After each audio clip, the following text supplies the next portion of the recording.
వాక్యము 2వ పేతురు 3వ అధ్యాయము 5-13 వచనాలను చదువుకుందాం.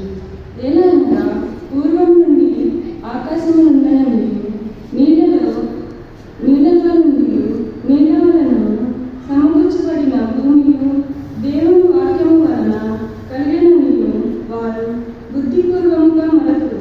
ఆ నీళ్ళ వలన అప్పుడున్న లోకము నీటి వరదలో మునిగి నశించెను.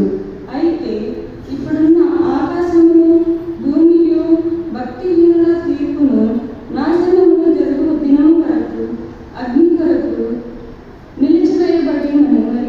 అదే వాక్యము వలన భద్రము చేయబడి ఉన్నది. ప్రియులారా, ఒక సంగతి మర్చిపోకుడి. ఏమనగా ప్రభువు దృష్టికి ఒక దినము 1000 సంవత్సరాలను 1000 సంవత్సరములు ఒక దినము వలెను ఉన్నది. కొందరు ఆలస్యమని ఎంచుకున్నట్లు ప్రభువు తన వాగ్దానము గూర్చి ఆలస్యం చేయవాడు కాడు గాని ఎవడను నశింపవలెనని ఇచ్చినందుగా అందరూ మారుమనసు పొందాలనని కోరుచు మీ ఎడల దీర్ఘశాంతం గలవాడై ఉన్నాడు. అయితే ప్రభువు దినము దొంగ వచ్చినట్లు వచ్చును.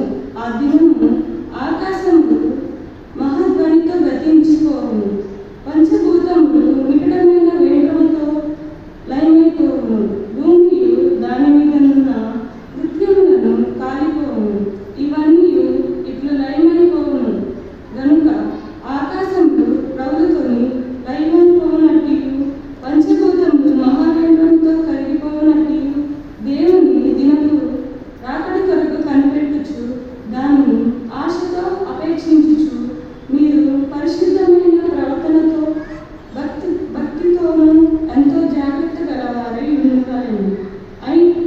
అయినను మనం ఆయన వాగ్దానం బట్టి క్రొత్త ఆకాశము కొరకు క్రొత్త భూమి కొరకును కనిపెట్టుచున్నాము. వాటి యందు నీతి నివసించును.